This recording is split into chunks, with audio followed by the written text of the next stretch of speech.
I need, and what kind of devices do I need, and what kind of tools do I need to use to be able to, to be able to make our student interested in my lesson while they are just looking at a single screen online. So such kind of situation, pushed me to realize that, oh, okay, so that's something I need to learn. So that's the moment I realized that I need to learn to keep learning and growing.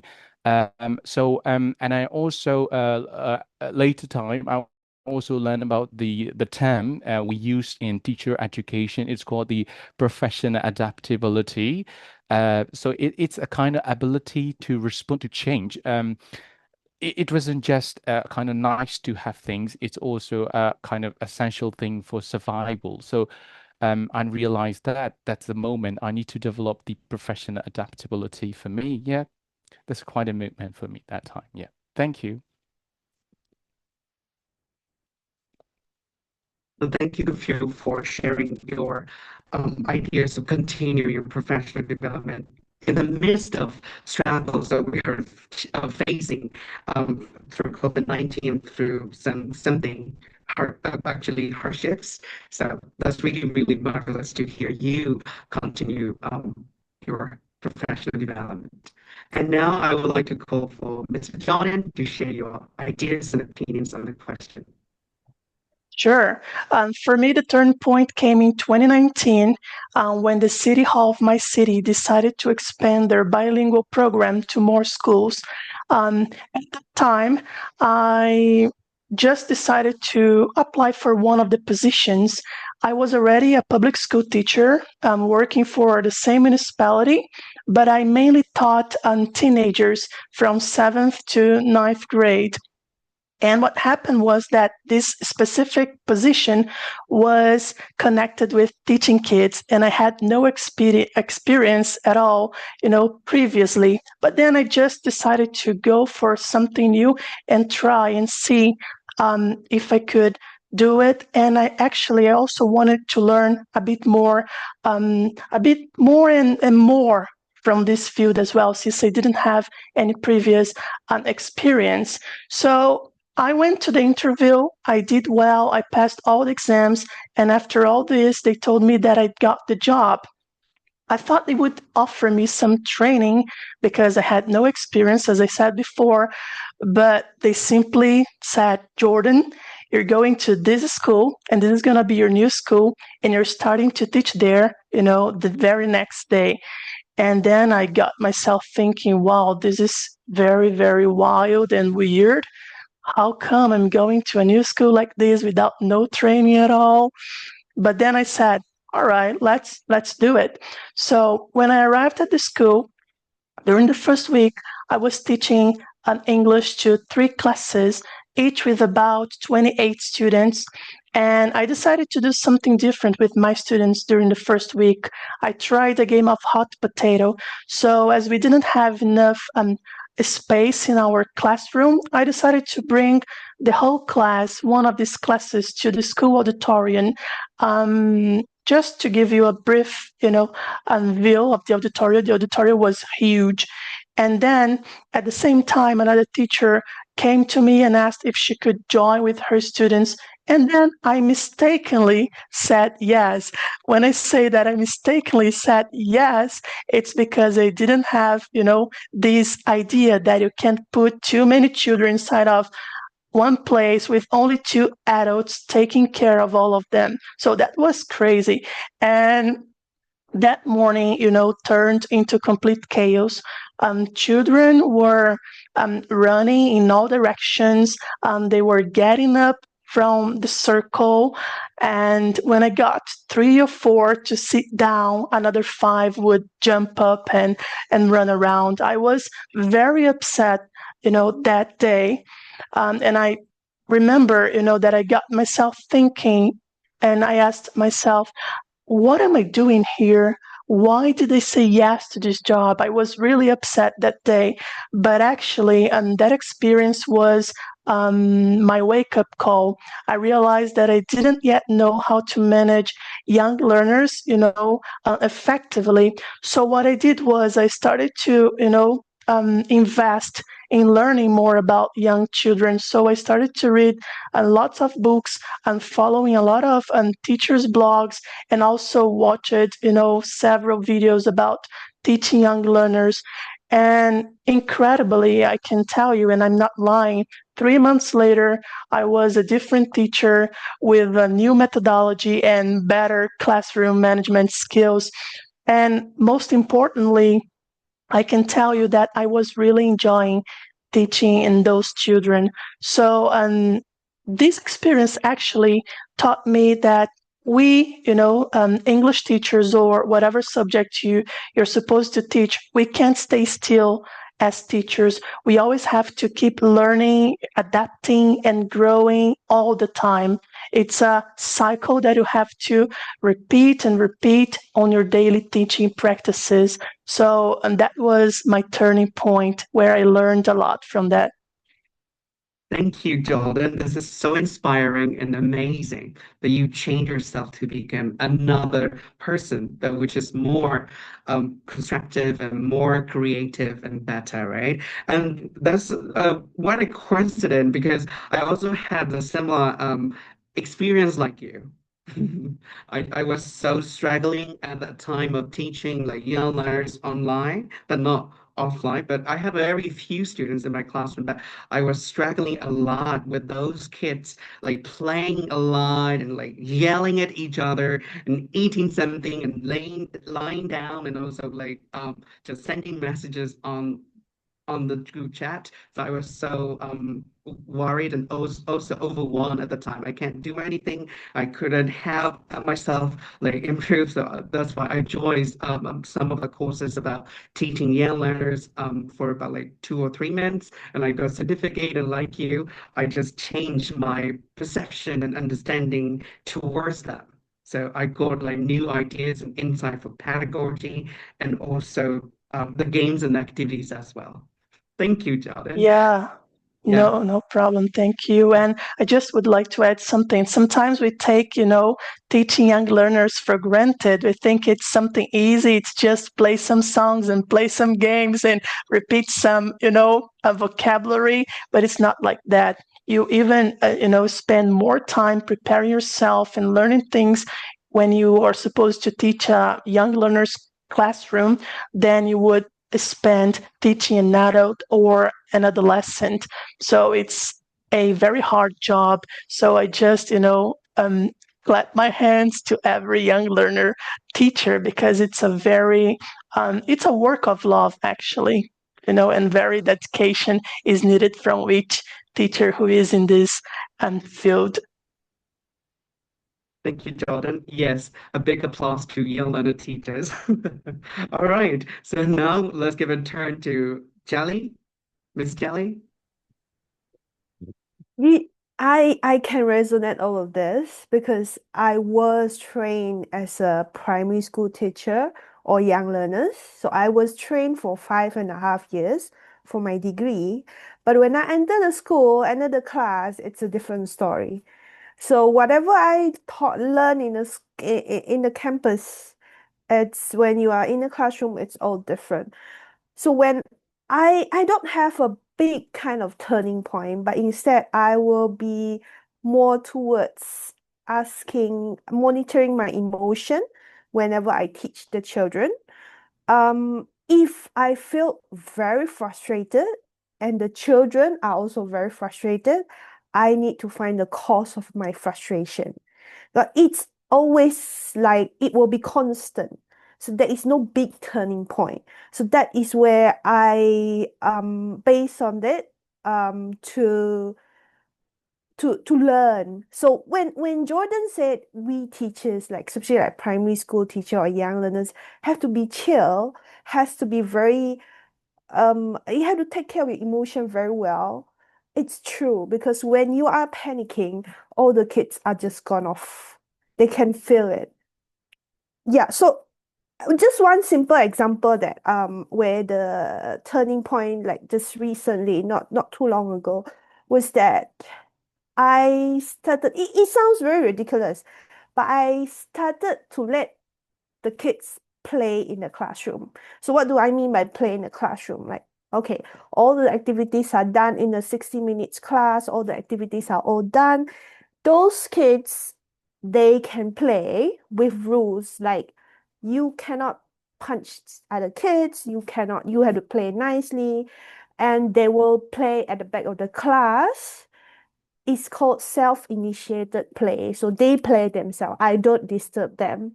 Because what I see was that there are a lot of incidents in my class, not a huge class, just a 28 kids. They are very aggressive. They don't know how to be friends with other people. They just scratch other people's face with all the blood coming out, with all the scars. And imagine you are the parents, you came back, your child came back home watching the bloods coming out and all the scratches, like, what should I do? So these are the things when I realized that they don't have friends at home. They don't know how to talk. They don't know how to be friends. The simple thing is that I let them play, like just 10, 15 minutes. And you can see that they are learning how to talk to the students, to the other friends, because they don't have the chance to talk with other kids, play with other children at home, because they're always with their gadgets. So there are little things that it's a turning point for me to try something out. Not the best option, but we try one and another. Thank you. Thank you, Jelly, for sharing your inspiring story. Yes, children needs to play, and also this is kind of a rewarding moment that you just give them, right? To those who want to play. So this is also the fact that they get a satisfaction from you as a teacher. So this is a good point. Thank you. And let's move to another question. The question is, how is the idea of lifelong learning viewed in your country's teaching community? Is it encouraging or left to individuals to pursue? So let's get started with Gupyo. Okay. Thank you, Hein. So I think now it's time to represent talking about my country's teachers community, but I'm afraid that currently I'm not residing in Myanmar teaching students in Myanmar. But I have some experiences of teaching in Myanmar for over 5 years. And even today, although I'm not residing in Myanmar, I'm always trying to keep in touch with teachers from Myanmar through several some teacher development projects and also on social media. So, as far as I know through these experiences, and so I think lifelong learning is valued in our country, but mostly still left to individual teachers. Because formal or maybe well-supported CVD training programs are still limited. So mostly teachers have to take their own initiative in terms of doing CPD and teacher development opportunity, things like that. But I started to see some, um, growing an awareness of the importance of CPD and lifelong learning, things like that, especially recently in social media through peer networks and social media teacher community networks. So I think that's also partly why I initiated a teacher community of practice called ELTIM, so that we have a space to share what we learn with each others, and then we can, know about what are they doing and things like that. I think it's also important to, um, I think it might be somebody, I forgot the name, but that person said, so learning happens socially, through interaction and sometimes shared experiences. I'm quite agree with that phrase because so we can just learn by talking it out, sharing it with each others. Maybe in a break time, a colleague, collegiate chat can also be a kind of a rewarding professional learning opportunity. But even say so, I think I would like to encourage, I would like to take this moment as an opportunity to encourage the management or maybe administration authority, like school principal, founder, or school, leaders. Jordan is talking about before that. Sorry, we are having an information. Jordan is talking about he's applying to be a vice principal. So maybe so I would like to give some of the encourage people in higher positions to support teachers for their CPD, and I think it's quite important because so teachers who are doing professional learning for them so are also improving the quality of teaching in their classroom. So it's directly linked with the success of the school. So yeah, so that's something I would like to take as an opportunity to encourage all the teachers. Yeah, thank you, Ray. Yeah. Thank you, Phyo, for mentioning CPD, continuous professional development, which is very important. That's why we, TEAPLC, are fostering teachers to empower themselves and also to grow in this community, learn from each other, share with each other through social interactions. So thank you for mentioning that, Phyo. Yeah. Okay, so next will be Jelly. Could you please share your opinions for your country? Sure. Okay. In my country, it's a bit unique, I would say, because um, we have compulsory PLC. So I must complete it in a year, and some part of it it's encouraged but not compulsory. So let me talk about compulsory. Compulsory is where every teacher has to complete 42 credit hours, equivalent to 7 days of training into a system called SPL KPM, it all depends on you have to key it in. I am the school secretary for this program, so I have to key in all this thing. So just now, Phyo mentioned about, what was that? The PLC, isn't it?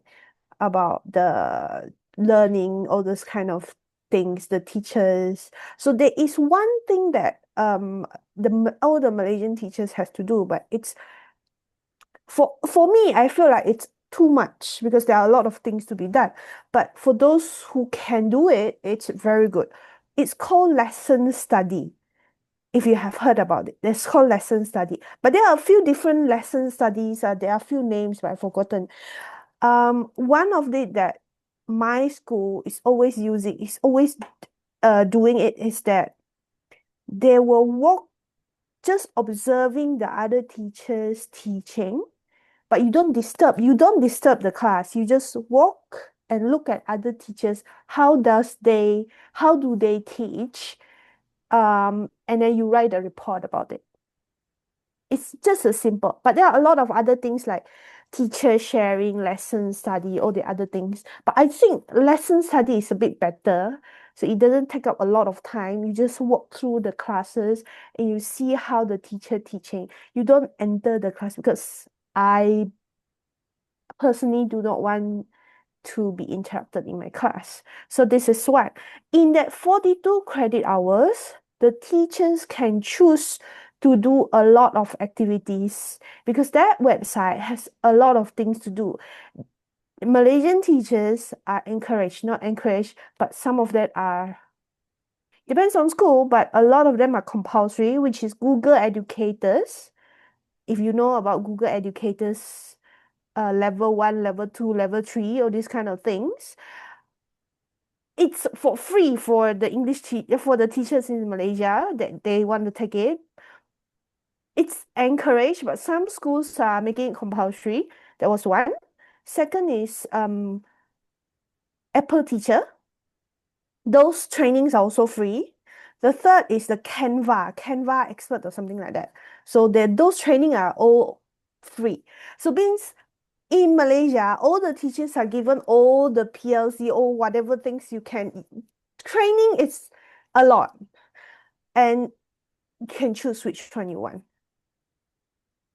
especially in technology, they are very, very encouraged, but not compulsory. You have to have certain credit hours, but they don't fix you all. You have to take this, you have to take that. No, you have to get that credit hours and the days in. Yes, Phyo.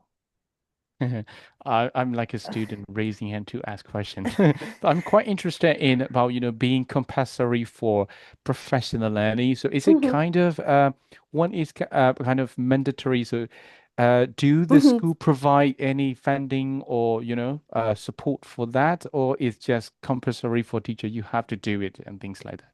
You have to do it. You Oh, have to so do it. There there'll is a be no. website for you to choose. Okay. They're all provided. So it's a Yeah. central kind of system Top down, where yeah, yeah. yes, Okay, very yeah, top down, okay, very, very yeah. top down. So I'm just curious about it. Okay, thank you, Jelly. Yeah. So they Okay. don't support the funding, but they Mm, provide the resources. Yes, correct. okay, yeah, Yeah. that's great. Okay. That was compulsory. So another one was more towards encourage, which is all teachers are encouraged to apply for excellent teacher position. So what is excellent teacher position? It's called Guru Cemerlang. Excellent teacher position is where you will get higher grade, because as a teacher we have grades like every year, a certain year and certain criteria you will go up the grades. So one is that you can apply for expert teacher, and then they will give you higher grades, which means higher salary, and it will progress faster than other normal teacher if you don't apply for it. And of course, they are very strict about their rules. And another one is that they are very focused on pedagogy, like the what was that? The pedagogy, knowledge, or those things, because they are going to come and the top people will come and observe your classroom, interview the teachers, interview the students for you to get that title. So that was encouraged, but not compulsory. Encouraged, but not compulsory.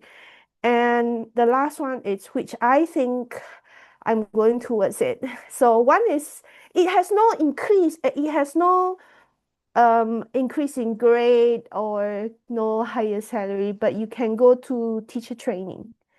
So you can go from primary school with a certain grade and a certain education.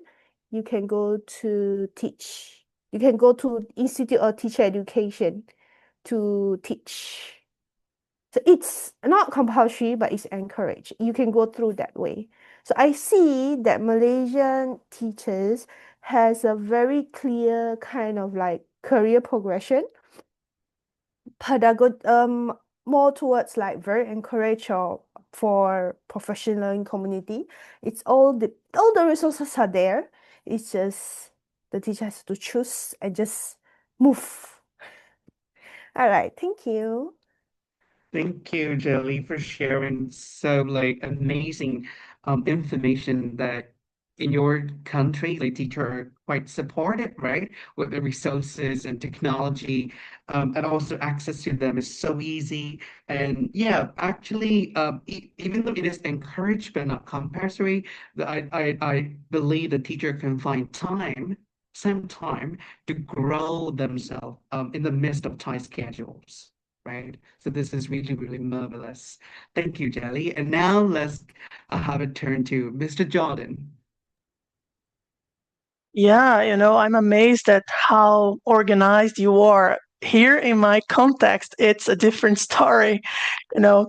So in my context, I think, actually not I think, but I'm sure lifelong learning exists, but it's not widely encouraged or well supported by authorities. So public schools, they invest a little in professional development. And when it's offered, it's something totally disconnected from our daily classroom practices or reality. So sometimes they offer something, but when you go and attend this program they're offering, you just turn up there and realize that that will not work inside of a classroom, that will not work for your students. So sometimes it's useless, as I might say here. So this is how it works here in my context, being a public school teacher. If you turn to the private education context, it's also very different. You know, each school and each program they offer is completely different. So I'm talking about my context and specifically in the place where I work. All right. All right. Phyo, would you like to say something? Oh, no, it's nothing just important.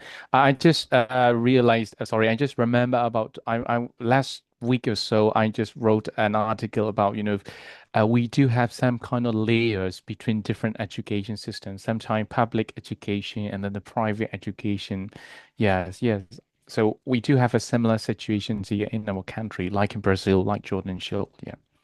Okay. Yeah. Yeah, and just one thing, when I say public schools, I mean state schools, okay? Yeah. Because I Yeah. had the opportunity to go to India this year in January, and then private school, it's called public schools there. I don't know if it Wow. happens, you know, in Yeah. other places Yeah. in there in Asia, in this part of Asia. So just for you to know that I belong to the state Yeah. government schools. Yeah, Yeah, yeah. It's quite similar to our country. Yeah, yeah. good. All right. Thank you. And now I would like to move to the topic, which is quite important for being a teacher. So it's about motivation and inspiration. So the question is, what motivates you personally to keep learning as a teacher? Shall I So start again or yes, yeah? Yeah, okay. that's okay. Okay.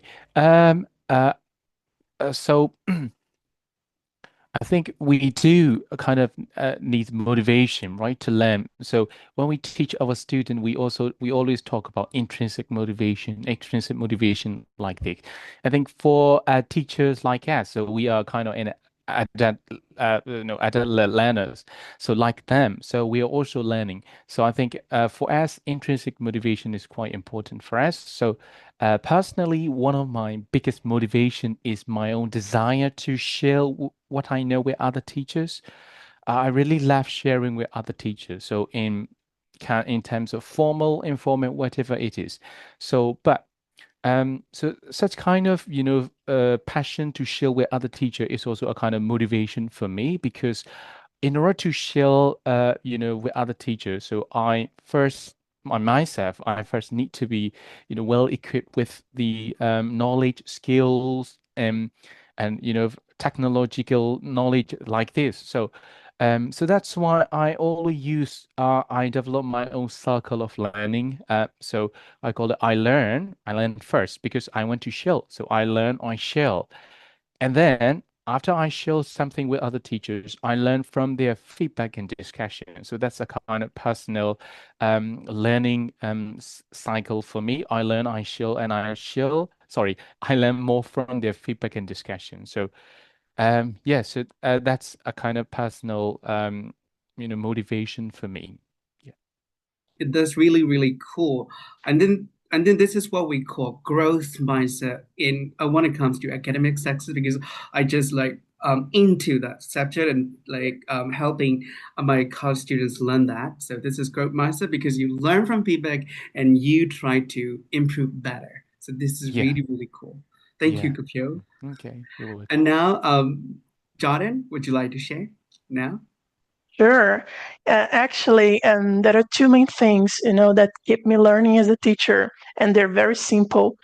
First is that I understand and I know that we never stop learning, and there is always something new to be improved in our teaching.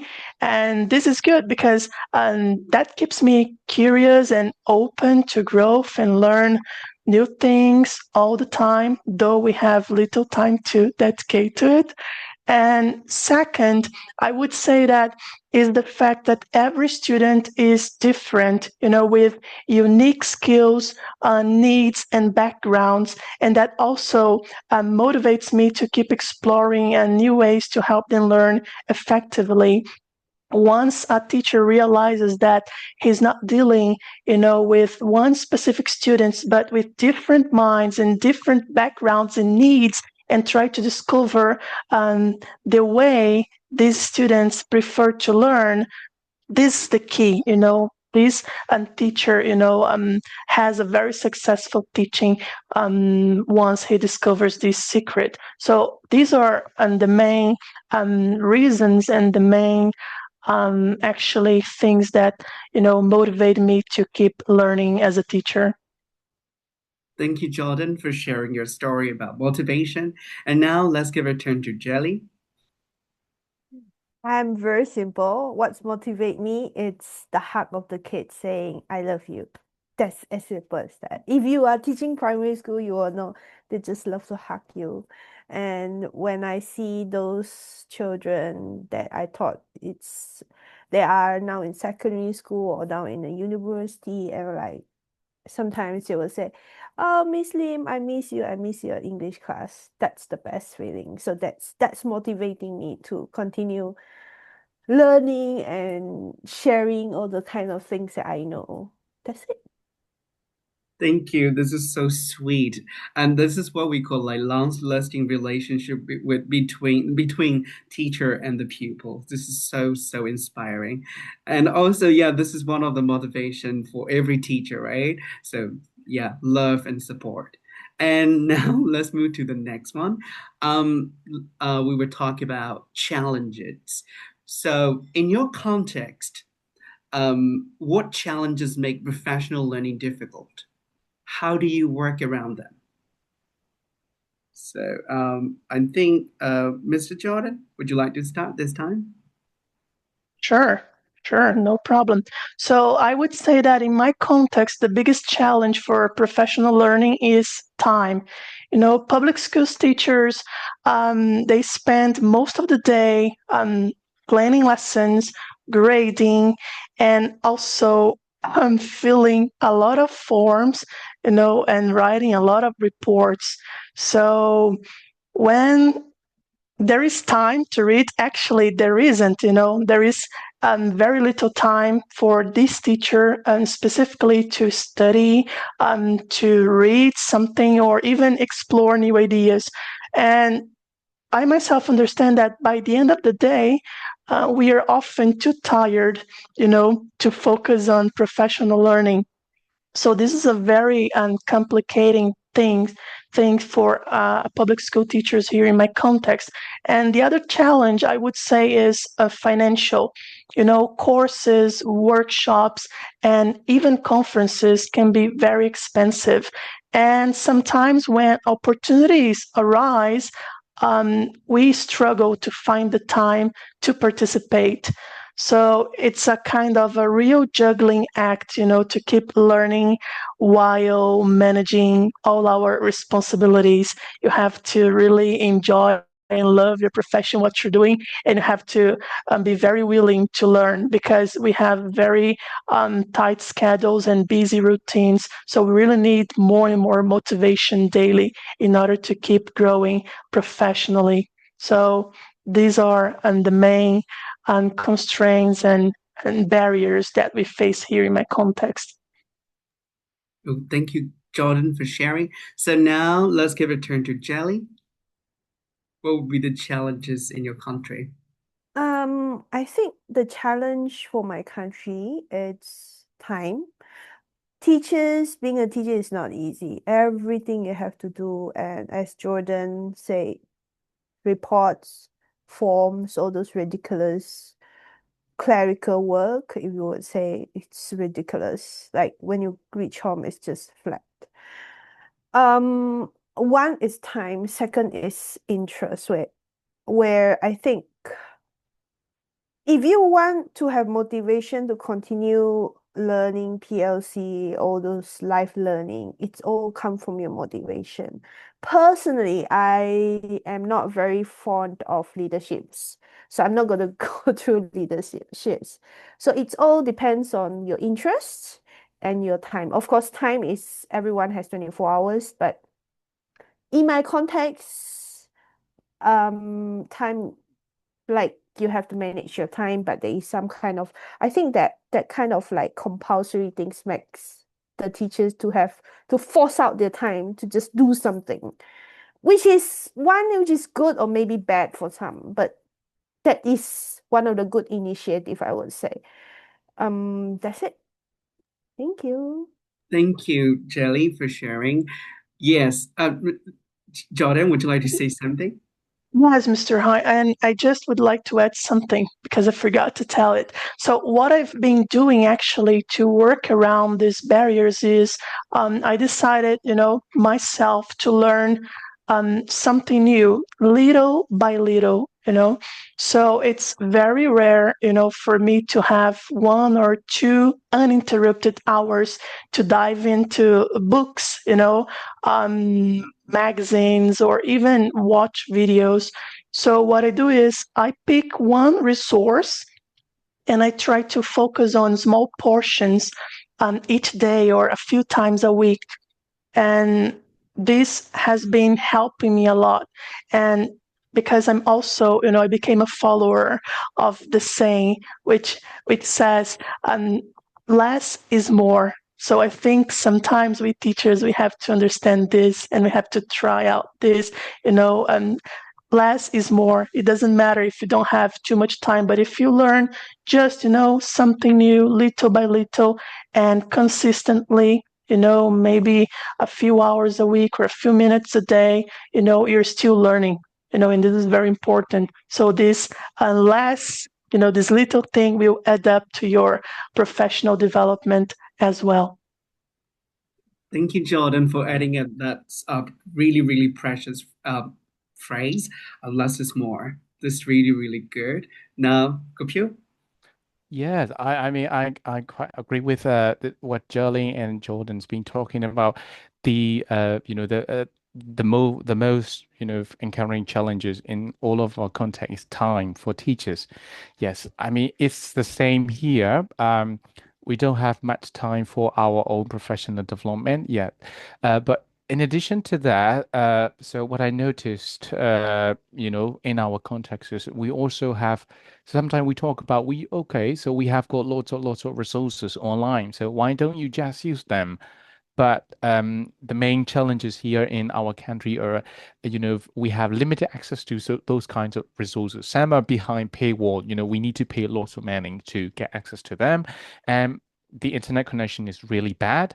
I hope the teachers joining today, so they might have some kinds of internet connection problem while they are joining it. So they might in and out of these panel discussion as well. So Hay mentioned about that. So that's also one of the purposes of their program was recording it to be able to provide them. So that's also another challenge. And yes, of course, the heavy workload, like Jolly mentioned about some of the things that teacher need to do, like more clerical work, like admin work. So these we do also have such kind of heavy workloads and also personal responsibilities as well. Yeah. And then so consequently, we have little time for learning. So to be able to attract this, taking myself as an example, is I did quite similar thing like Jordan did. Sort of just start with simple things. So just do bit by bit. So I call it the micro learning. So I just establish my old habit as a student. When I started to learn English, I devote about 1 hour a day at the end at night, so to spend learning about a language, English language. So I just re-established that habit, old habit. And so as Jordan mentioned, as long as it is, if we are doing it on a regular basis, we will reach some point to a destination or where we would like. So we might improve a little bit. In addition to that, when we become a teacher, I would like to at something. It's called the collaboration. So yes, of course, we can do our own learning ourselves, but sometimes it's good to be collaborative with other teachers. I think uh, especially for teachers, as we all are human beings and kind of social beings, so we need kind of such kind of social interaction, like I mentioned before. So we can't be isolated, especially teachers, because every day we have got heavy workloads, we got some anxiety, especially like my friends mentioned before, like managing children, so many stressed out emotions, so such kind of thing. When we just talk with our colleagues, we our stressor maybe can be a little bit less or can be a little bit out. So that's why I would say, yeah, start small. So do a bit by bit a day, do on a regular basis, be consistent, and also be collaborative. Yeah, thank you. Yeah. Thank you.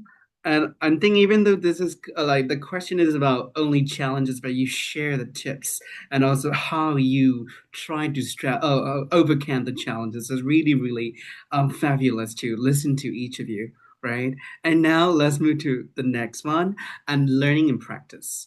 What is one new thing you've tried recently in your teaching, and what difference did that make in your teaching experience? Jelly, would you like to start? Yeah. Um, the latest currently I tried a method which I teach reading. But one thing is that when I'm not sure about any other country, but my country, they learn three languages. In my concept, they learn three languages, which is Malay, English, and Iban language, which is their native language. But both three languages have the same script. So they use same Roman ABC. So they use there are three different languages, but they use the same Roman, same scripts. So what happened was that those three languages have different sounds, especially their vowel sounds. So A in English, Malay, and Iban has different sounds.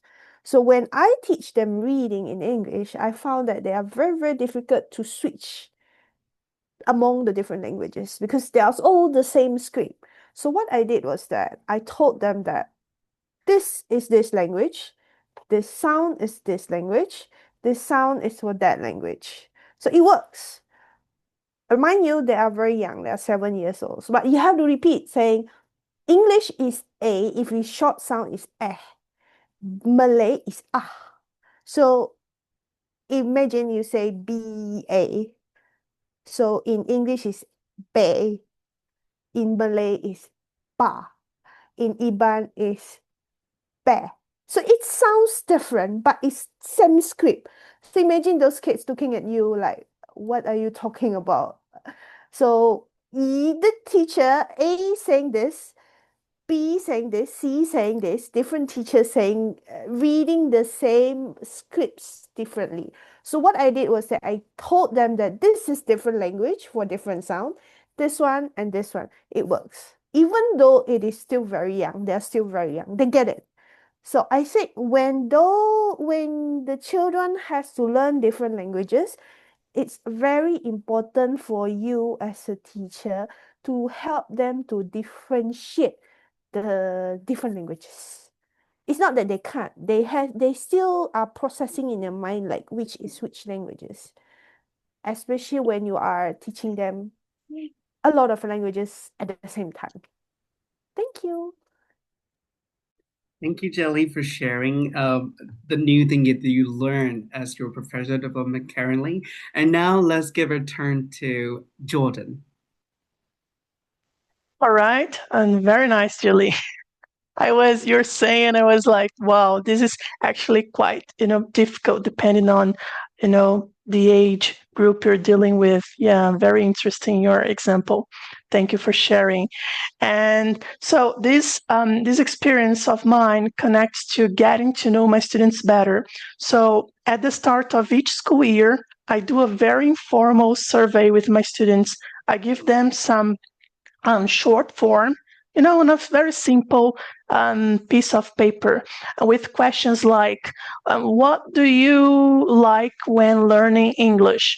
And options to tick, for example, play games, work with friends, do crafts, play outdoors, or even listen to songs. And then I give some time for them to answer. And after this time, I collect their answers. And when I have some time at home, I read each one of them and I analyze them. And this really helps me, to understand what my students like, how they prefer to learn. And I can, tailor my lessons to their likes, to their interests. So this helps me very, very, amazingly, in a very great way. And also, I don't stop there. At the next term, at the beginning of the next term, I give them, a very, little piece of paper, a blank one, and I ask them to reflect on the activities and the games, on everything they did on the previous term. And I tell them to write the ones they enjoyed and doing, the ones that they didn't enjoy.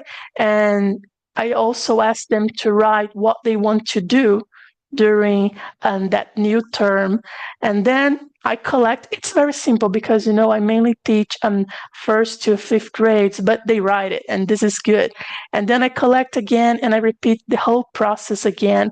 I take their papers, to my house, I read and analyze them, and I, replan my lessons to this new term. So this might sound very simple, but it has been working in a great deal here in my context. And I can notice that my students are much more engaged than they really were when I didn't have, this idea, of practicing this with them. Thank you, Jordan, for sharing the thing that you learn currently. And I think it might be applicable to us, actually, the teachers who are teaching kids, actually, especially in our country. And now, Phyo, would you like to share? Yeah, thank you, Ain. I think I really like the idea, both of you have recently tried. I mean, so starting with Jolene was, doing a kind of connecting between languages, I think. So these days, sometimes when we teach a new language, we tend to ignore the other language sometimes. But I think, yeah, so what Gerling was doing is using, the language repertoire actually our student has already got their own language repertoire. It can be their mother tongue or maybe their second language. Sometimes when we teach English, for example, we tend to disregard these languages. Gerling is using those languages. So that's a great idea about, teaching languages. And the thing I have recently tried is also quite similar to something Jordan did. I understand that Jordan students were, young learners, but even say so, he is, giving them some kind of choices and he is listening to their voices. So that's something I recently tried with my students. So my students were quite different. So here in the UK, my students were kind of adult learners. So they came from different countries here, but the biggest barrier for them was the language, the English language. But they have already got so much experience, working. Some of them have got their professional degrees and certificate, but they are not getting a job here because of their language barrier. So my job is to help them, to be proficient in that language. So what I did was quite simple. So I just gave them more chances to listen to their voices, and I gave them more choices. So one way to do is, so I listen to their voices. I let them decide.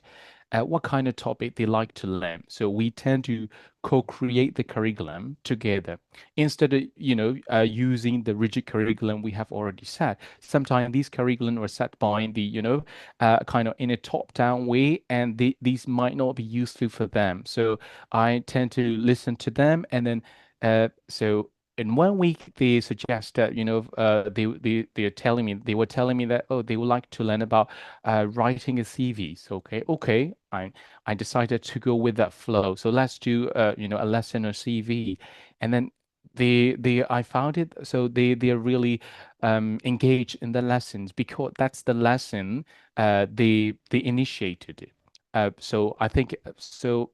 From that lesson, I think I could see their engagement were higher than other lessons, and then they feel like they have got their autonomy, and they feel like sense of community and in that lesson, so personal connections in that lesson. So that's something I just recently tried, and it might be similar to a popular approach called the dogma approach, but there's something I did. So giving more chances for my students to provide what they like to learn from them. Yeah. Thank you. Yeah.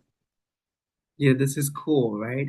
And I Yeah. think you share the responsibility and also autonomy with the children, and they co-create your curriculum and activity, and they're more connected, and also they're more responsible to their learning, right? This is Yeah. quite engaging. Yeah, Yeah. I Exactly. Yeah. love it. Yeah. Yeah. Okay. And the next question would be like, if you learn something new, is it based on your own interest, or is it based on your students' needs, or both? Okay, Miss Jelly, would you like to answer first?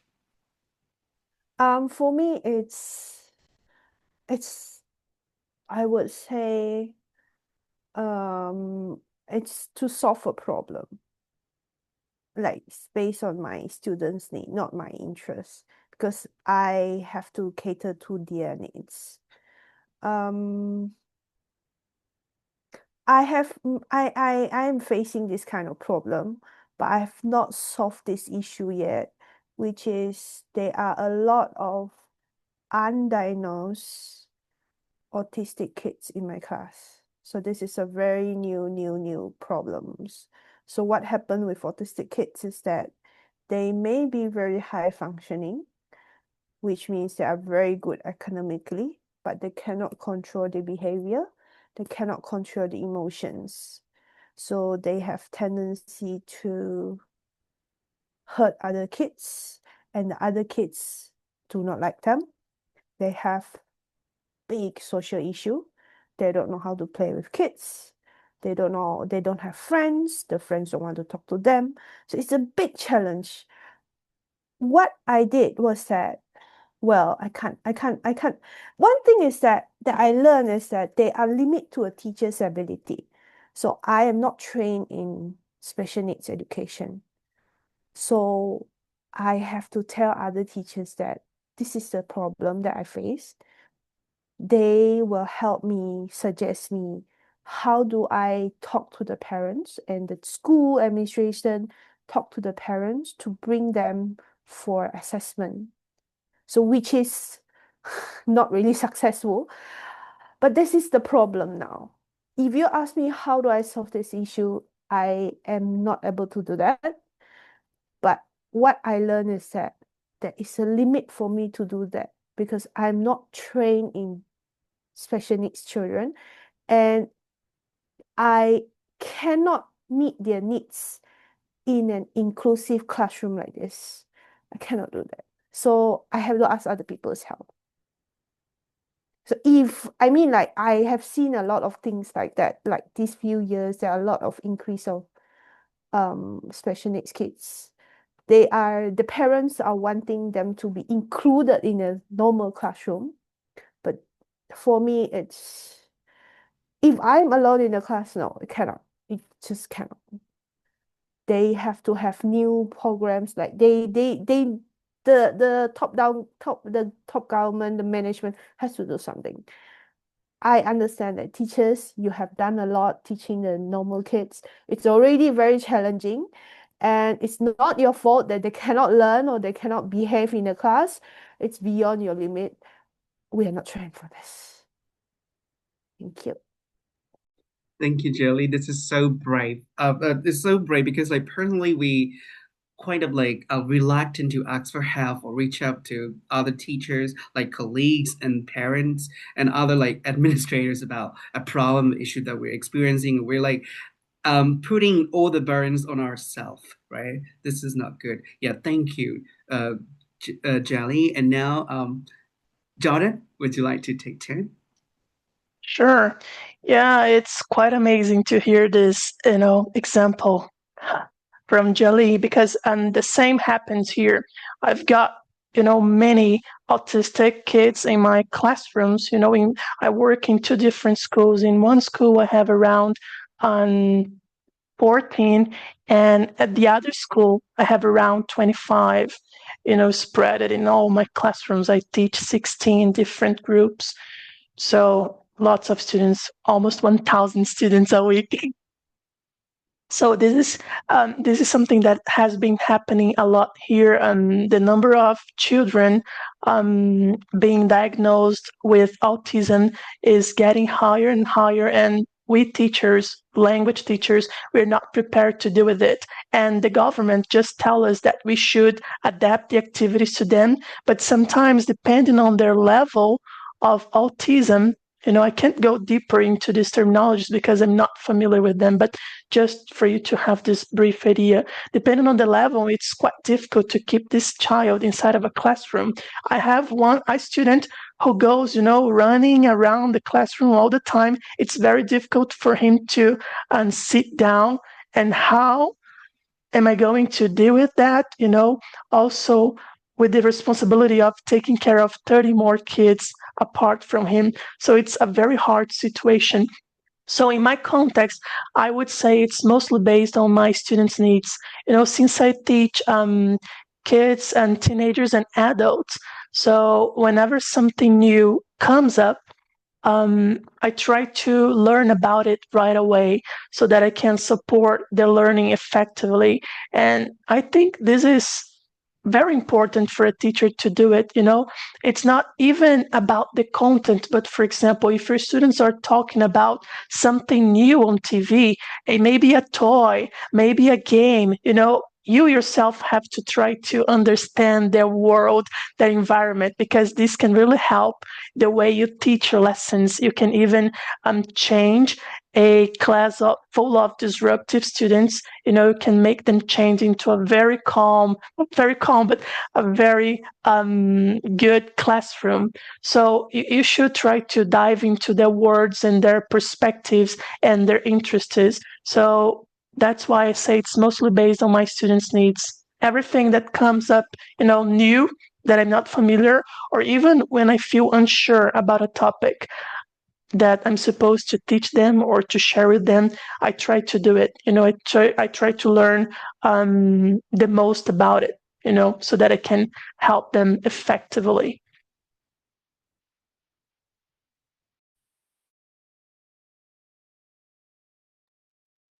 Yes. Yes, thank you, Thanks. Yeah. Jordan, for sharing. And yes, Kapil, you can continue. Oh, okay. Thank you. Yes, I mean, I'm quite impressed with, teachers who are working with young learners. So I myself find it quite challenging. So listening to what Jordan and Geraldine were sharing, I was like, wow, adding that kind of, additional challenge, it will be, unthinkable. Yes, I agree with, both of you. So I also based, on what my student need to decide what should I learn. But I also think about my own interest too. So it's a kind of mix of these two things for me. So I might decide to learn what to learn next. So depending on my student needs and also my own personal interest. So for example, actually when we started to read news about generative AI, I'm quite interested in it. So I decided, okay, I will give it a go. So I went look at it. So what is this? Things like this. But then and now, so many people are using, generative AI. So including my own students. So, but then when they use it, so they just use this and they don't know much about things to consider. So in that case, so depending on their needs, I decided to learn about the ethical use of AI. So how can they use AI in a responsible way? So that's just a simple example of how I decide to learn. Yeah. Next. Yeah. Thank you. Yeah.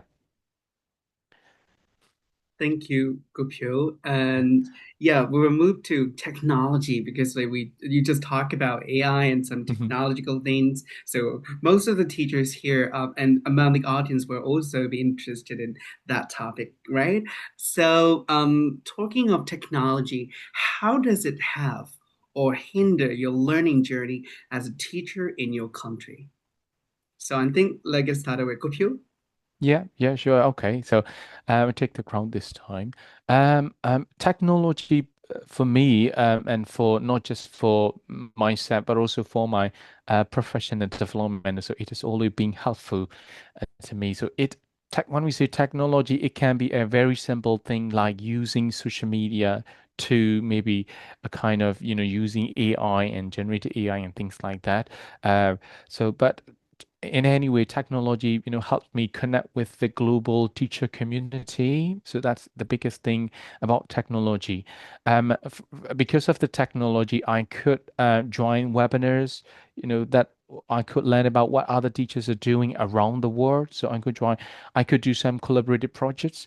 When the COVID-19 happened, like I said in the first question about, turning point. So I had no idea about what kinds of, teaching online means but then with the help of technology, I could start to learn about, teaching online and things like that. So this really helped to me and also for my career development as well. So because of these, joining webinars and teacher community, I started to know about, okay, so there are some programs that offer scholarships or opportunities for teacher to continue their studies like this. So that's also how I started to know about the Hornby Education Track Scholarship that all of us here won that scholarship too. So that's also something to do with technology, I think.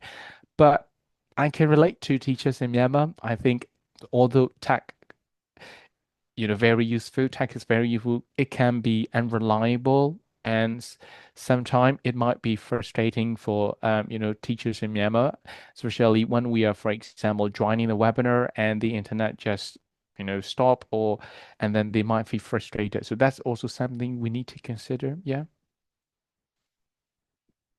Thank you for sharing when your opinion towards technology and the struggles that teachers in Myanmar are experiencing right now. And yeah, let's move to Jordan. All right. Yeah. So I would say that technology plays a very important role in the lives of teachers here because it makes their lives much easier. Nowadays, we don't have to spend hours and hours, working on a specific lesson plan. You can find a huge variety of them online, and what you can do is you can adapt. But I also understand that technology doesn't mean internet itself, and it's quite interesting the way technology develops because if we turn back to maybe 2000 years ago, 1000 years ago, sorry, around this period, having a pen and a piece of paper, was considered a technology. So when we are talking about technology, it can be connected to all gadgets, like tablets and even the cell phone. But I understand that in many countries, the use of technology is um, less than in other nations too. So for us, it has been very useful. We've been learning from it and with it, and we also share learning through technology. And it's very nice because it opens a door to a lot of resources. You can, take several courses, you can watch several videos, you can, get enormous numbers of teaching ideas through technology. So I would say that it's something that came in order to add up, in order to help us to grow both personally and professionally. Of course, there are the wrong parts. Of course, there is the cons, but in terms of learning and teaching, I think it came in my context to help us reflect and improve our teaching practices. All right, Jordon, thank you. And now let's give a turn to Jelly. I think similarly for me, I agree with Phyo and Jordon. Internet technologies are very important for me as a teacher to improve, to learn. But I also understand that not every country has a very good internet connectivity. In Malaysia, in my town, I'm in a rural area now. So previously, before COVID, the internet connectivity is not good. But when COVID started, during the COVID, there is a call for the government to improve the internet connectivity. And now today, with this internet connectivity, I can talk to you, share with or share my experience with you because of this internet connection, which is getting better. If I go a bit interior, which is a small town, there is interior schools, they will use Connect Me, so it's a bit different from the line here, but they have improved a lot. So I think don't blame yourself, the teachers, to have all those bad internet connectivity.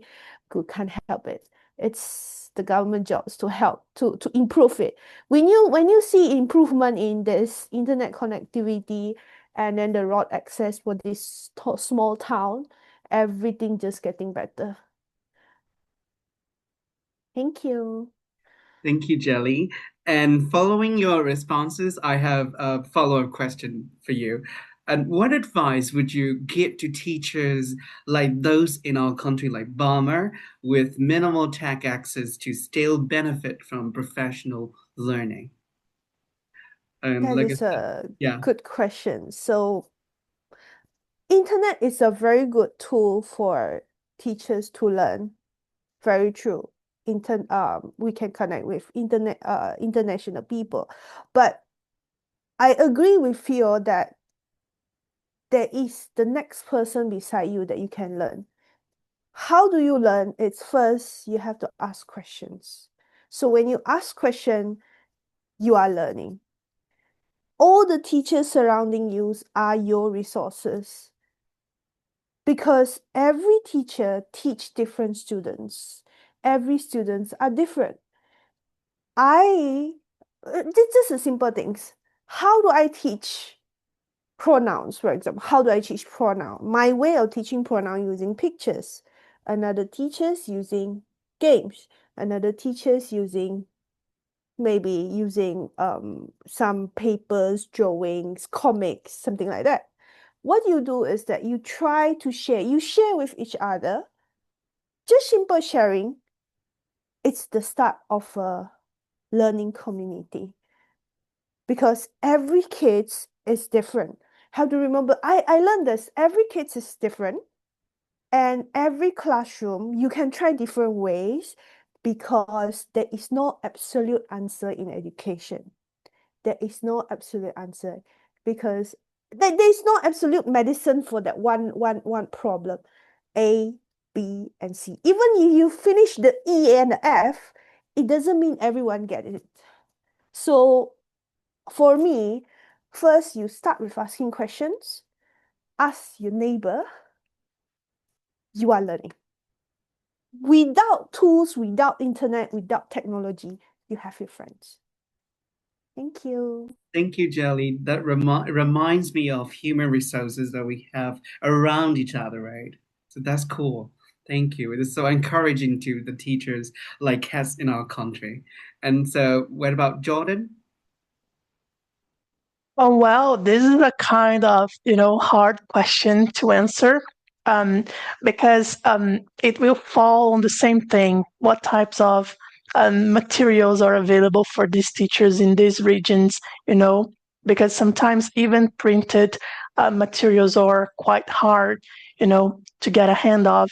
So I would say, number one, try to use printed or offline materials like, books, magazines, or even teaching manuals. If you go online to some specific websites like American English, the one that is from the government from the United States, you can get a lot of resources online there. Even there is a book of activities, the Monster book, which I love. There are several ideas where a teacher can download it and maybe print it or use it as a PDF if you have a gadget like a cell phone or something like this.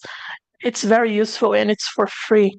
You can even, depending on the region you are, look for local education offices or NGOs that are willing to distribute materials, teaching materials. And sometimes what we have to understand is that it doesn't necessarily have to be connected with the teaching of a language.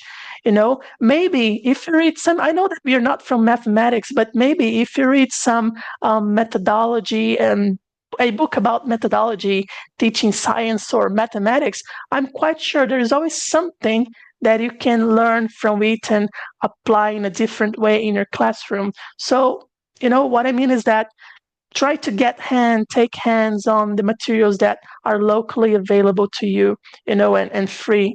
Number two, I would say that peer learning is also very important. If you want to be a successful teacher without much use of technology, you have to try to build this network community. You have to ask for help from other teachers. You have to try to start collaborating with them in your school, in your community. The resources you can share, among each other. It's amazing, and everyone is learning in the end. And it's very helpful to create and build this strong partnership, among teachers. You're gonna really improve your teaching and see your problems and the things that you're facing inside of a classrooms with a different point of view. Maybe something that felt big for you, it's not that a big problem to the other teacher. So you can just exchange, ideas, and then makes your lives much easier. And lastly, I would say that it's something that sometimes it's very underestimated by teachers, but I learned this is when I was studying in England, teachers talked a lot about it. I had a professor, a specific professor called Richard Smith, and he always talked about this, about keeping a reflective journal. It can be a piece of paper that you carry everywhere in your lessons, or a small notebook, or maybe an agenda or something like that. And every time you enter in a new classrooms, or even in your daily classroom, you start to take notes of the things that are happening, how you performed a certain activity, if it worked or not, and try to keep notes. And when you have some freer time, you go there again, you analyze that lesson that you took notes of, and start to write, how could I do that differently? How could I improve? What are the points that should be improved, that I could have been done differently in order to assist my students effectively? So this is very important when we don't have technology. Try to build our own materials.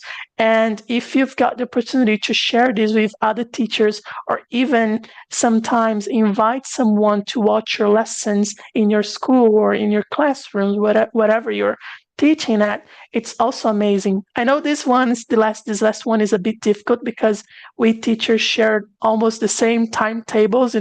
Most of them are teachers either in the morning or in the afternoon or full time. But sometimes it's very useful and very you learn a lot from that by inviting someone to watch your classes. Things can be very and things change when you invite someone to your class and share some feedback with you. It doesn't become the same. You are always improving, learning something new.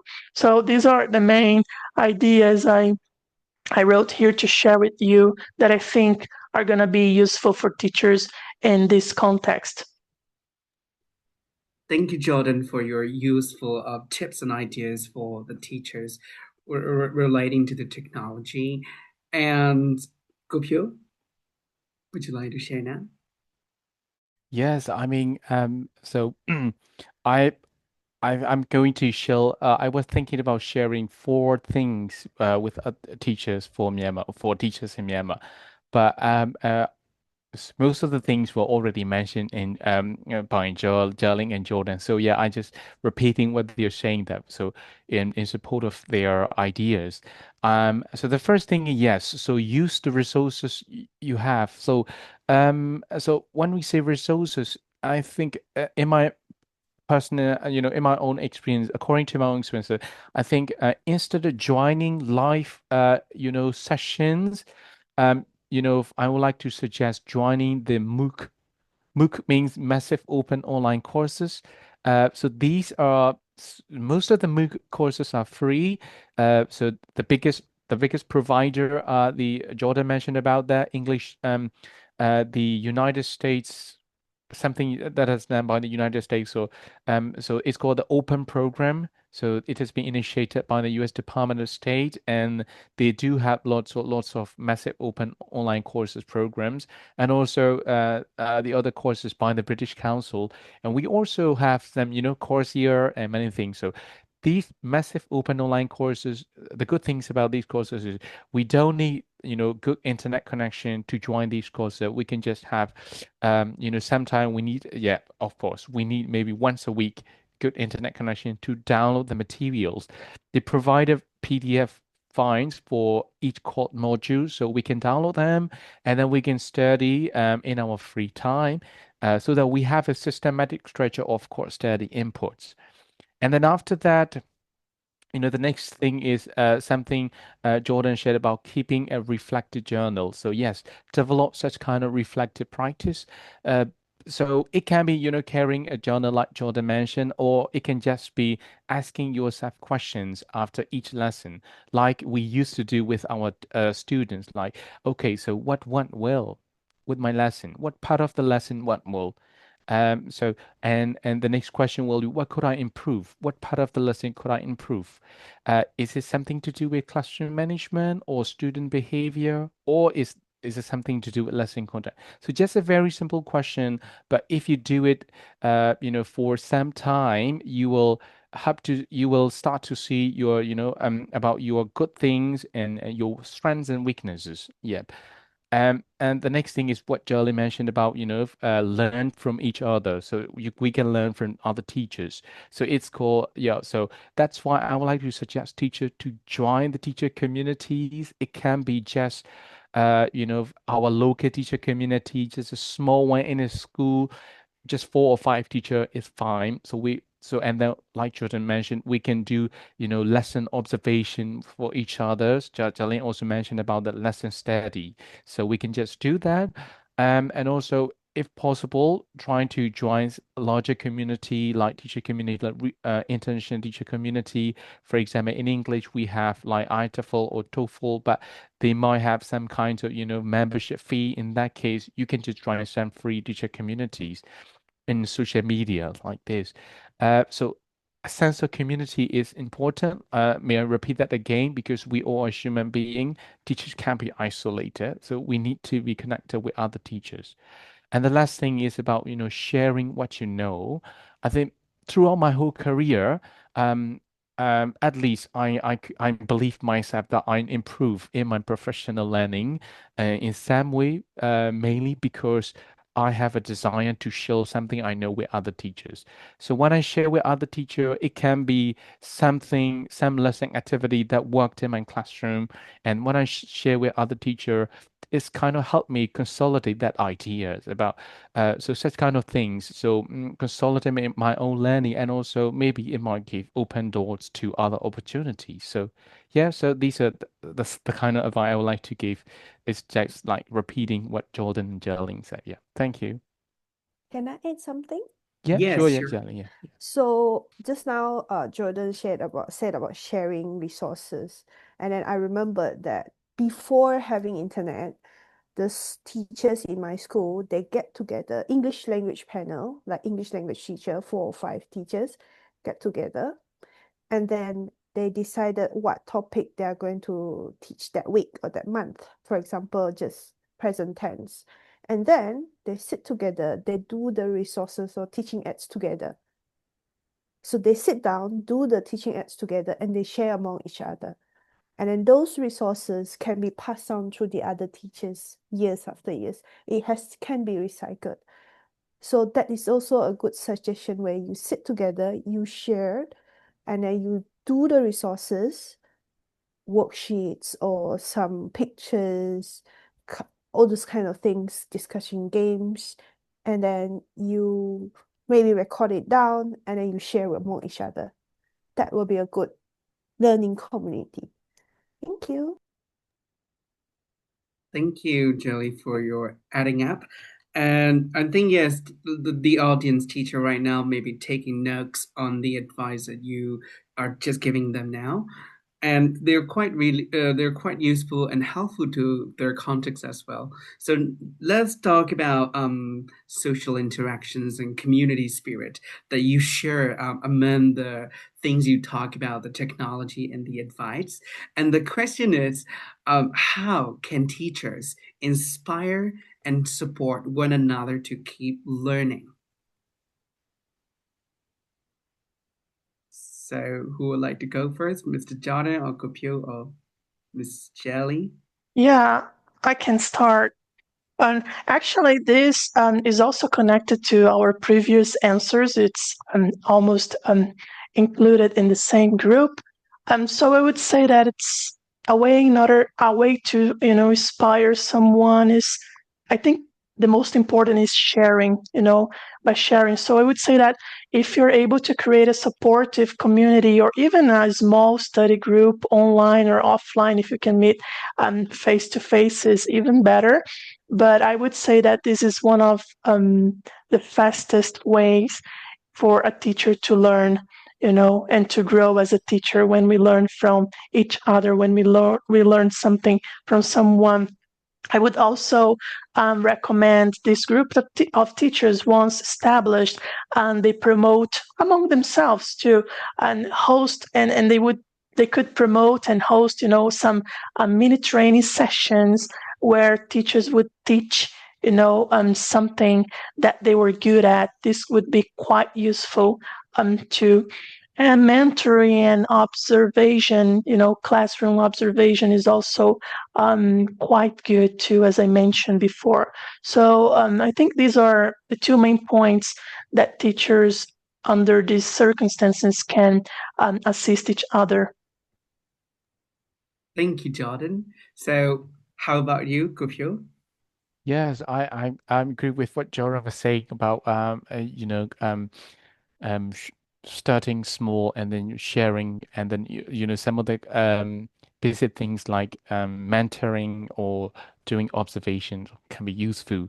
Yeah, so I think it's important to be able to inspire and support each other in their learning process. I think the best thing is so to provide more opportunities for them to share their real classroom stories. It can be, like I mentioned before, talking about what went well and then what they need to improve, or just, sharing some activities. Because when teachers start to share, when we, give them a chance to share something, so they become part of it. So it is not just, they are just receiving what other people are saying. They are also part of that creative process. So it can be, sharing about their success, or it can be sharing about their mistake. It doesn't matter because it encourages other teachers to do the same. So to be able to do that, we can start with, two or more colleagues at school, or we can do on a weekly basis, online meeting, okay, or maybe Facebook group. Yeah, so WhatsApp chat. So these kind of simple things can be very helpful to them. And mentoring is also a good option. But when we say observation, some of the teacher might feel nervous when they heard about observation. Wow, somebody else is coming to my classroom to observe. And then they might feel that, oh, they are going to judge my lesson. So sometimes that's why it's important to do something non-judgmental. Non-judgmental means we're not judging their, teaching. We're not judging their teaching. So we are just, reflecting on the lessons, things like so. Many researchers are talking more about this, but the one thing that last year also I shared in a conference about it is called the cooperative development. It's a kind of, listening to each other, talking up to each other. Um, so if you are more interested in it, so maybe you might check about cooperative learning online, and you will find it quite useful. If you have only two teachers, you can start with, two teachers learning about it. If you feel afraid of, being nervous about observation, yeah. So yeah, these are some of the thing we can do as a teacher. Yeah. Thank you, Gopyu. And now, Sheila, what's your opinion on the question? Yeah. I think the basic is to celebrate each other. Every teacher, you are amazing. There is no right, there is no wrong. You are just amazing. Even if all the problem, all the mistake, it's a learning point. So celebrate each other. Just listen to each other. Even if we especially for me, I love to share. Like even if got problems, like I would just, what happened to these kids? Like we share, we talk about it. I know sometimes it's most ways the kid miss my fault. I'm not doing very well or this or that. But don't be shy. We celebrate each other. Listen to their sad story. Listen to their success. That is how we motivate each other and to move further. Because teaching is not easy. We are taking care of other people's children. Thank you. Definitely. Thank you, Gila, for saying that we're taking care of our other people's children, but we're trying our best, right? Yes, let's celebrate. And okay. And another one is okay. So we're moving down into the last part of our discussion. So I would like to hear your opinion or what you understand the words, the phrase lifelong learning. So, in one sentence, what does being a lifelong learner mean to you? Shall I start? Yes, sure. Okay. So I think it's being kind of uh being willing to learn something. It's not just to learn, and also maybe being willing to unlearn. Sometimes we just need to do unlearning and relearn for the sake of, for the benefit of our students and also for yourself. Yeah, that's something I think about lifelong learning. Thank you. Thank you, Gopio. And what about Jordan? Yes, actually, I would say that being a lifelong learner isn't just about taking formal courses, but it's about staying curious, open, adaptable, and committed to growing as a teacher. So I think this is the sentence that comes from my heart, regarding this topic. Okay. And Jelly? I would say if you are a lifelong learner, you ask questions, you fall down, and you stand up again. That's it. Right. Thank you. All right. But before moving on to the end, we have a lot of question coming up on Facebook and also the Q&A section on this panel discussion. So let's get started with the question in the Q&A. And I know that most of the questions are quite like you cover some of the questions, but I would like you to hear the questions. And also if you would like to answer, that's okay. And if you don't want to, you can stay and answer it. So the first one, I want someone from the participant. I want to know one thing. How do you solve the problem of the child who doesn't want to learn, walking around and not giving attention to the teacher? Basically, I want to know how to solve the problem of kid emotional issues. So, would like to get answers, or just give suggestion or idea or something, or share your experience. Okay, let me talk about it because I can feel the pain of the kids running around, walking around, Yeah. not listening to you. Yes. Okay. I'm sorry to say that if that class it's about 30 kids and that only one person is doing that, so most probably it's not your problem.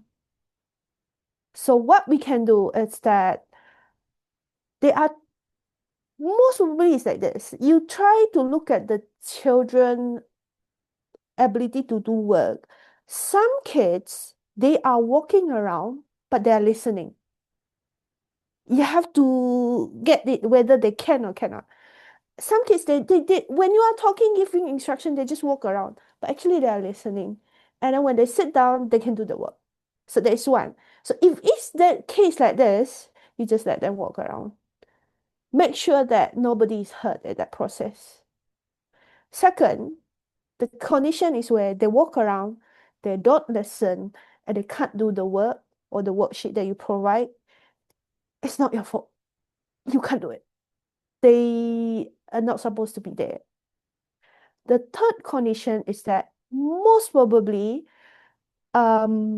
you have not built a relationship with them yet. They are still very young, they still not settled. If they are still starting of the year, they are not settled yet. So they will have the habit of previous school or during the kindergarten. They're still walking around. So it takes some time. Even after 6 months, they're still doing it. You are a great teacher. It's not your fault. Calm down. Make sure that nobody is hurt in the class. If they can't do the work, if they are not improving in their character, they're still walking around, you have to inform the parents like that's the behavior of the kids. And teachers cannot do a lot of things. Those kind of kids can only learn in a very small classroom with very specialized teacher, attention, one-to-one attention. In a big classroom, we cannot do that. Thank you. Hopefully I can answer it answer the questions. Yeah, definitely, I think. And Jordan, would you like to add something to the answers?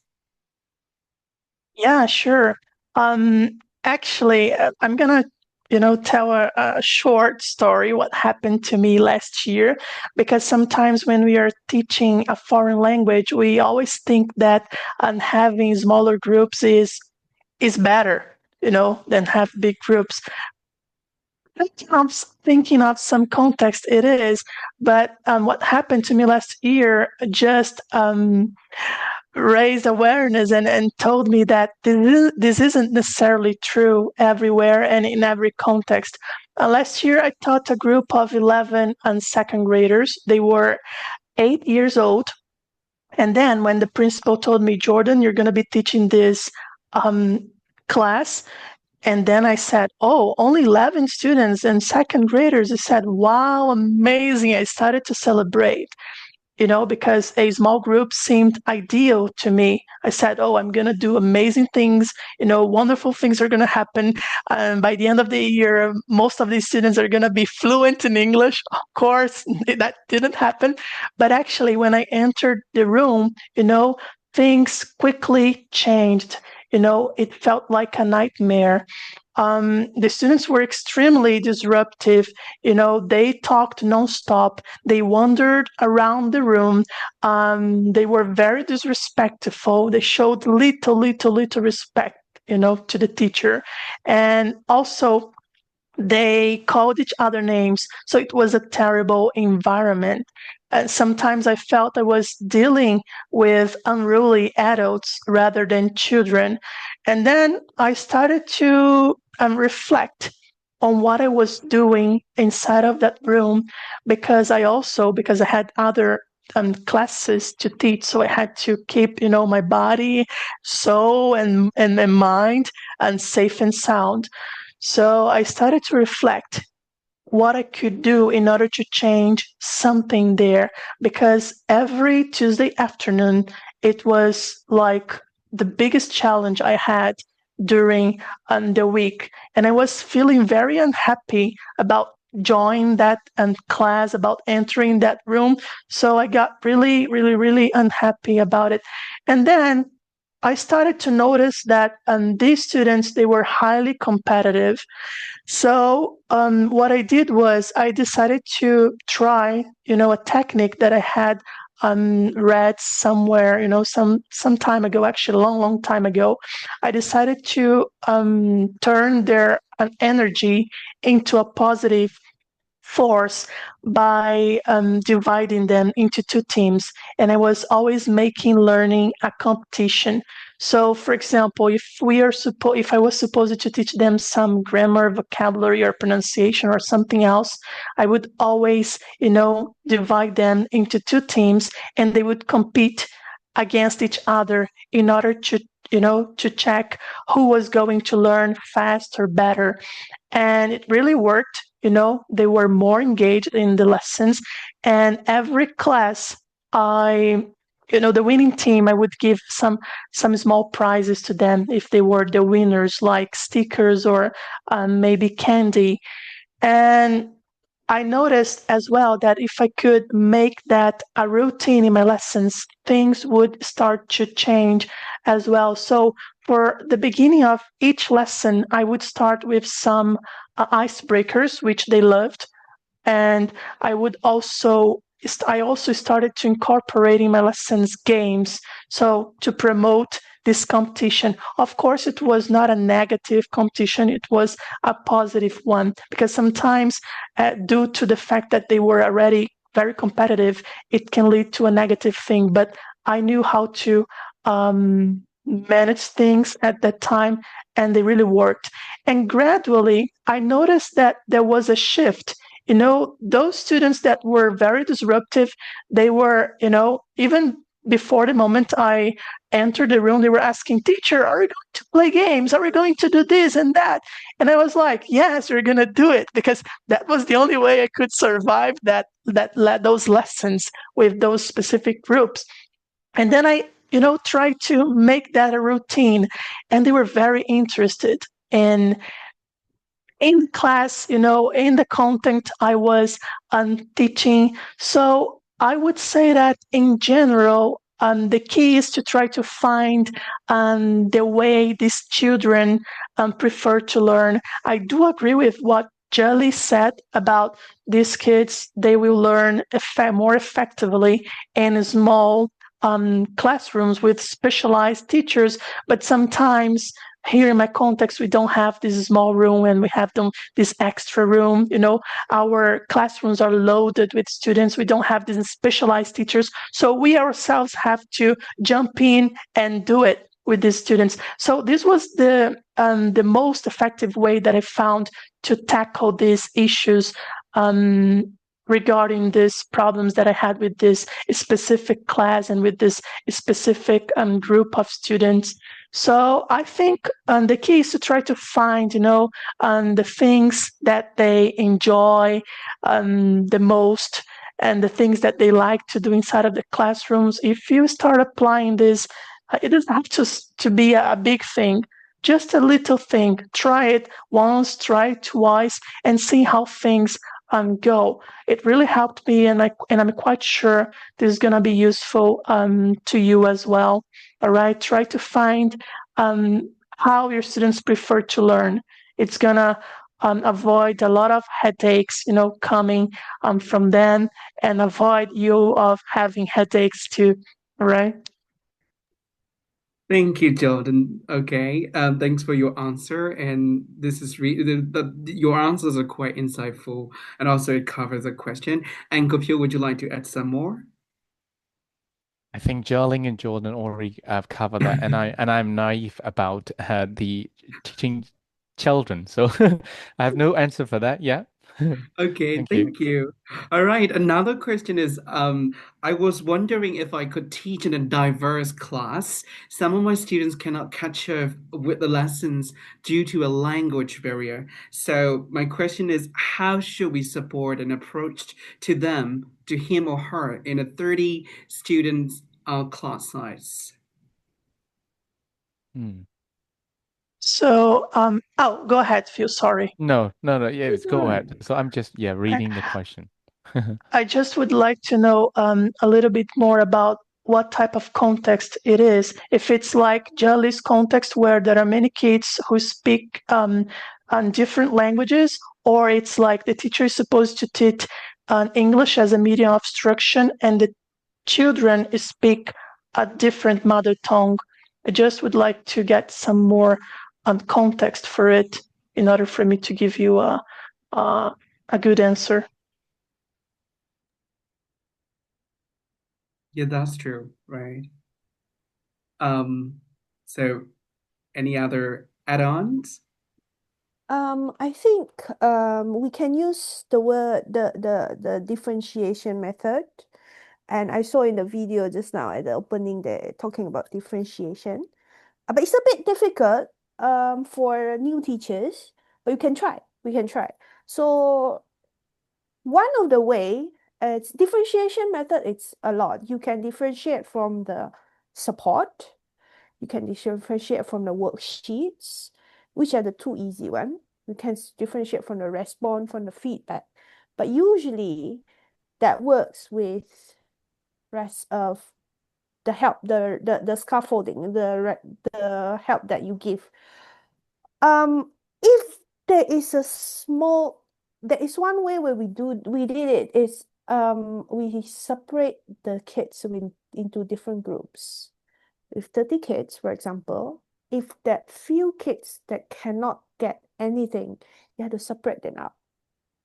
And then you give instruction whole to everyone when, and then you give specific instruction for the one group, and then you turn back to the small group and give them more attention.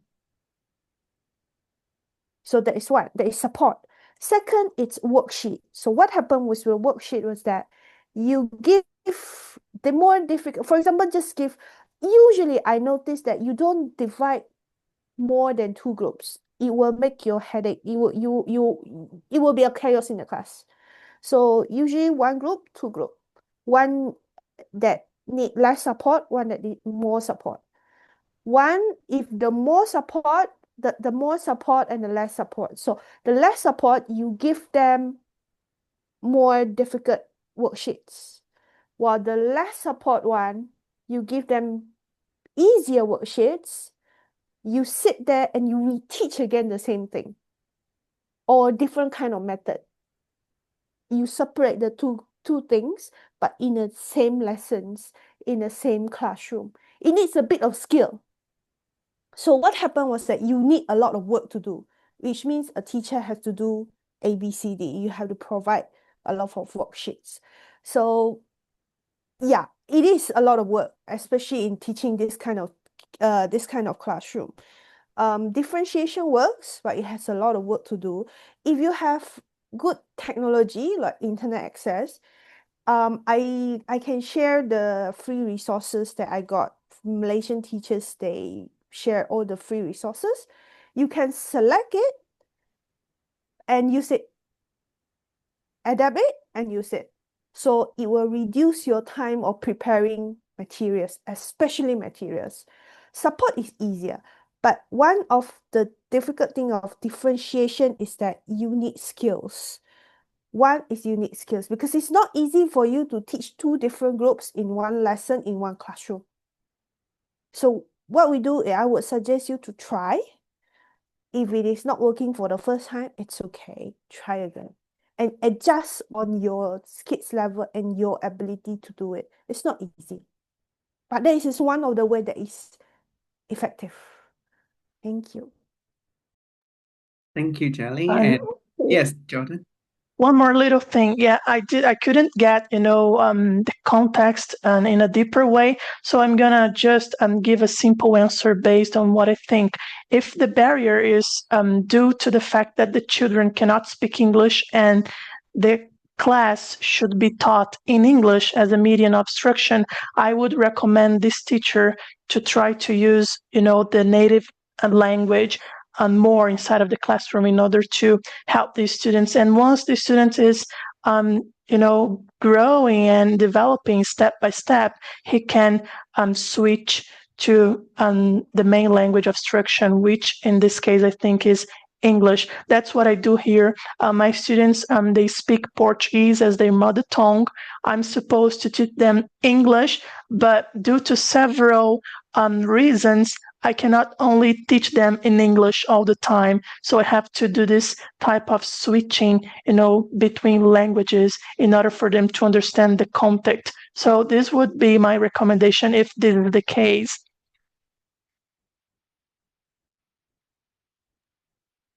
Thanks, Jordan, for adding up. And Gopyo, would you like to add some more Uh, information? yes, it would be great if we could know more about, what kind of classrooms, what kind of learners are they. But in general, yeah, so Jerling and Jordan have already given some great suggestions. And I also did a webinar on that topic before. I couldn't trace back to my webinar, but I could find the lesson material, sorry, the webinar materials I created. So I just provided the link to the answer. So you might find it useful. But I would like to say that so such a great question. You're asking this question because you started to realize about, your students. So that's very good thing. So you are noticing about your students' challenges, and that's very great. And then you will surely find a way to do that. But the will might be different depending on the kinds of learner you are teaching. But in general, yeah. So I mean, when we start to notice about our students, oh, what do they need and where are they good at? So it's mean that you are not, ignoring and things like that. You are kind of starting to, notice these kinds of important things. So, yeah, yeah. Thank you, Gopyo, for adding up. And so there is one more question popping up right now.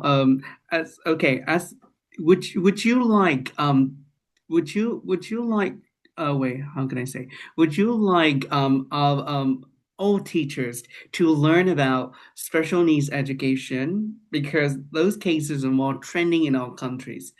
So would you like to give suggestion to that question? Hmm. Would you recommend Yeah. teachers learning about the special need education? I mean, I'm naive about the special need education, but what I notice in here in this country is that not all the teacher need such kind of special need education training, but so during the enrollment, they are kind of specialists who can find out who are the special need students. So I think that it's always good to know who are students with special needs. Otherwise, some of the teacher might label them as special need because they don't have enough professional knowledge in that area. It's the kind of I just recently saw a post on social media shared by one of my friend, a teacher, so about the importance of labeling, the danger of labeling students. Sometimes, if we are not professional, we might not know that they are special need teacher. And then if we know that they are kind of, or they are kind of with special need teacher, and then they have specific teacher for them. So they have assistant teacher and also the special need teacher. So that's how they usually do it in this context in the UK. Yeah. Thank you, Gupyo. Okay. And would anyone else like to add some ideas? Yes. Okay, go ahead, Jelly. Training for special needs teachers is very expensive. It's a huge cost and it's not easy. So I think not every teacher need to have it, but we need to have enough special needs teacher. And of course, normal teacher like us, like me, I would agree that we can learn how to include those students who are not really needed like one-to-one attention for inclusive education.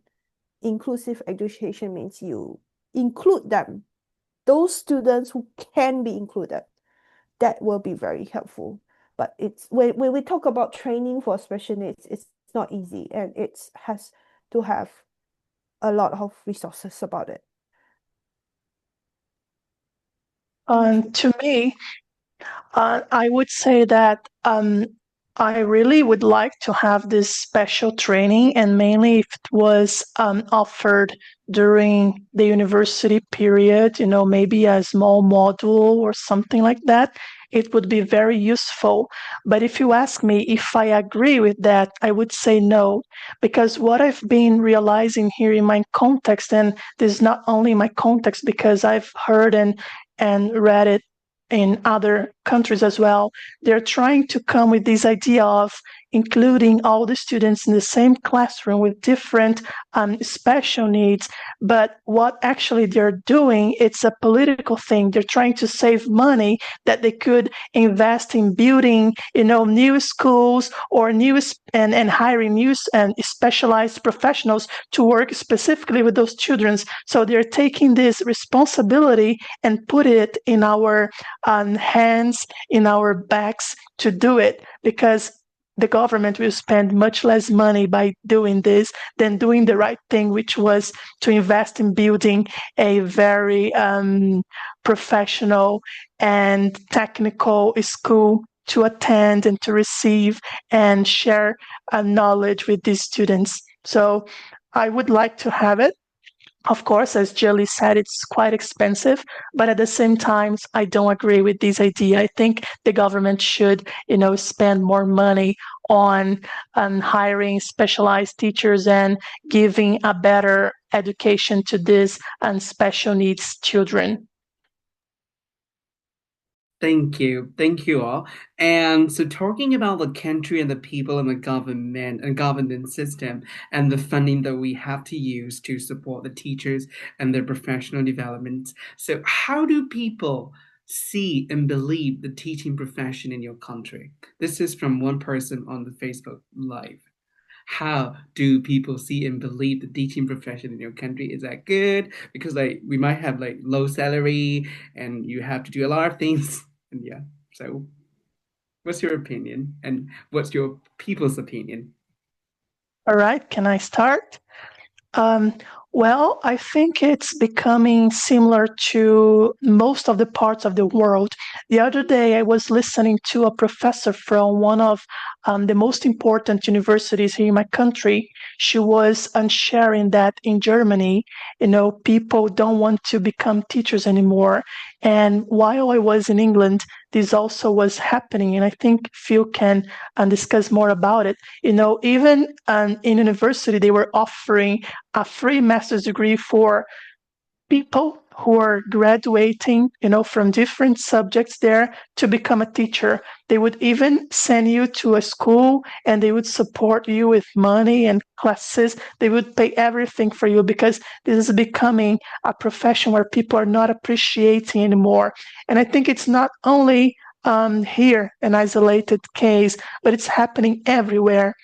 If you compare, the salaries of teachers from big universities, they're not, that salary. If you compare their salaries to the salaries of people from like judges, for example, it's quite less, and the responsibilities are, almost the same. So here in my context, people are not enjoying being a teacher anymore. It's becoming you can see that little people are interested in joining these classes in these education universities, and the number of students, pursuing a teacher career is decreasing, year after year. All right. Thank you, Jordan, for sharing. And so what about Jelly in Malaysian context? It's a bit different, but from now I can see that there are a lot of vacancies around. So especially in a rural school, because what happened in Malaysian system is that it's very top down. So I cannot select which school I want to go. They upper management will distribute or place the teacher. What happened is that a lot of the young teachers do not want to go into rural area where there is limited access, internet access, no running waters, no road access, where they have to use boat express to reach the school. They don't want to fill the space. So there are still a lot of vacancies, especially in primary school. So it's a respected job. Career progression is good compared to the others. Like this is comparably good, but location is the problem. Facilities is the problem. Because one of the things is that when you are being assigned to a school like me, I am not able to transfer to another school at least about 5 to 8 years. So it's not easy to transfer to other schools. What happened is that when a teacher has families, children, they are separated from their spouse and the children, which a lot of teachers are not willing to. So of course, every country has got problem, but one of the problem where this is a big issue among the teachers is separating the family and not being able to transfer back to the town or the schools that they want. Thank you. All right. And Phyo, would you like to share? Yes, I think we have a similar situations like Jordan, and also partly, quite similar to Jelen, what Jelen's sharing. Um, in our context, so soon a long time ago, teacher have a kind of status in our country in terms of moral value. So we tend to respect teachers traditionally, but in terms of the support from the government or the salary wise, they are not good. Even compare with teachers from ASEAN countries. So we are the lowest salary, the lowest, unfortunately. So regarding the trend in teaching profession, but although we do have such kind of, challenges, anxiety and workloads, I could see the growing trend in teachers who are teaching online, especially in our context, and who are teaching online themselves. Kind of, they tend to create their own language classroom in terms of English, language classrooms. So I think it might be because of, by running their own classes, so they don't need to, follow the regulations or the workload they need to do, and the admin work. If they are doing, if you are working in some institutions or maybe government schools, so maybe that's such kind of freedom they have. So maybe teacher prefer such kind of freedom they would like to have. But the salary wise, so we still need to improve a lot. Yeah, I agree with that. Yeah. All right. Thank you, Phyo, and thank you all the panelists for sharing your ideas and experience to answer the questions. With your actually we learn a lot from your experience and also ideas. They're so insightful. I think the time is running out, right? So we have been like talking to each other and sharing a lot of things for like almost 2 hours. So yeah, and forgive us and understand us for not answering all the questions. And I think some of the points that we share during the discussion could cover some of the points of the question that you ask on Facebook and also here on the group chat on the Zoom. I think I hope it covers. And right now, this is a final thing. Okay, so dear panelists, can you please share the final message or words to the audience who are attending here live and also who are enjoying the streaming broadcast on Facebook? The final words for them. So who want to start first? All right, I can start. So I would say that never stop being curious. Teaching is a journey, and there is always something new for you to learn about your students, about your subject, and even about yourself. And number two, try to build, um, a routine of learning something new little by little, and consistently make it part of your routine. This is going to be very helpful and great for your professional growth.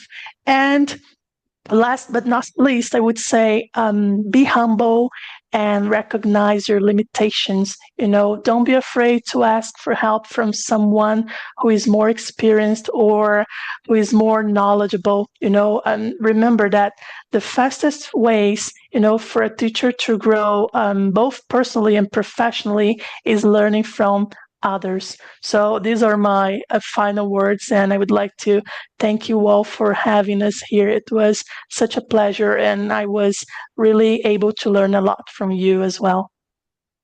Thank you, Jordan, for your kind contribution to the program and also this event. Without you, we're not here, right? So thank you for your final words to the audience teachers as well. So now let's move to Ms.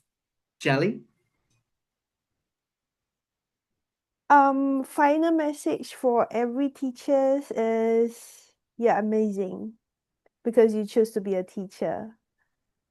Because not everyone is gonna do this, and you are the chosen one. Don't worry if you did wrong for the first time. Tomorrow will be better. Ask question. If you fall down, you stand again. That's us teachers. Thank you for giving me the chance to talk to everyone, to share my experience.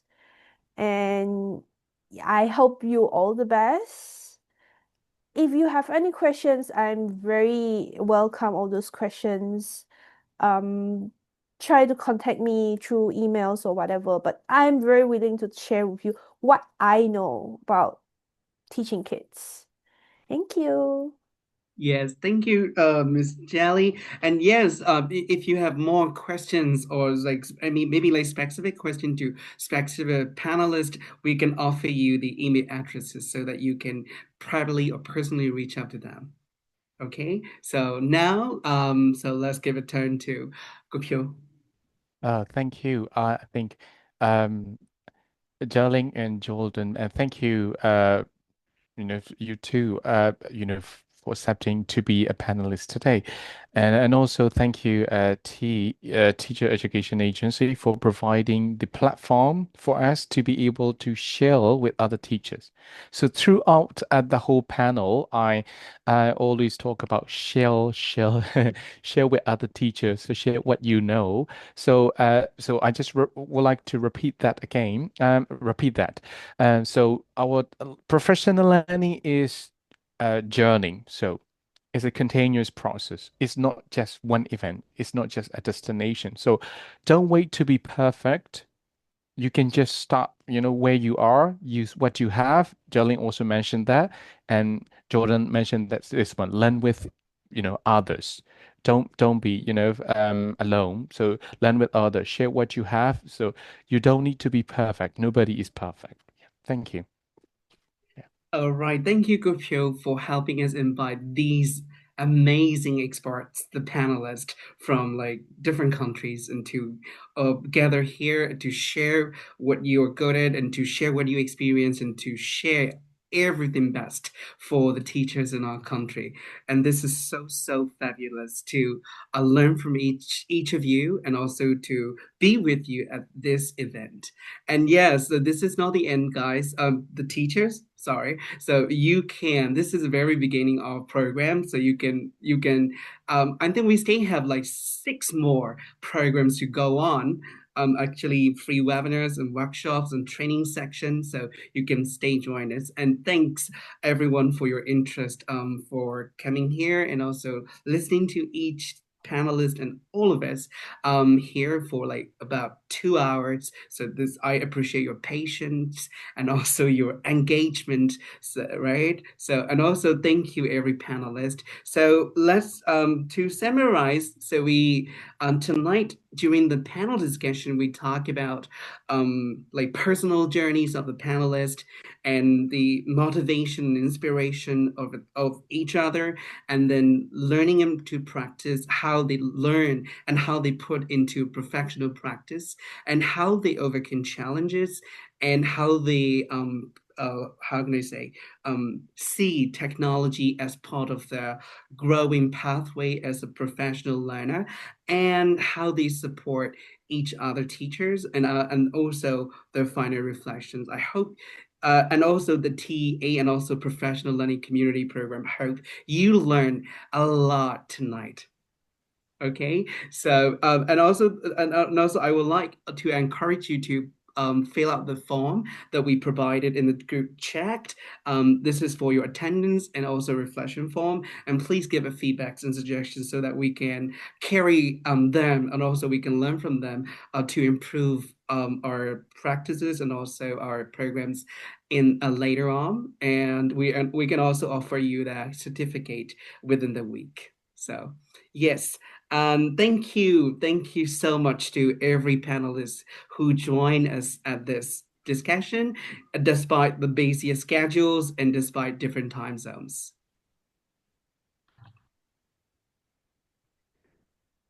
Okay, so yes, and May, would you like to say? Yeah. Hello. Yeah, I just want to say thank you to everyone for your participation and our distinguished panelists also. And see you all in our next virtual workshop.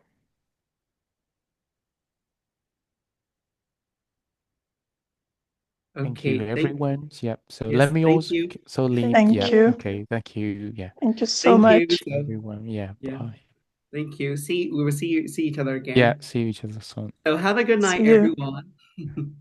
So thank you. Bye bye, See you. everyone.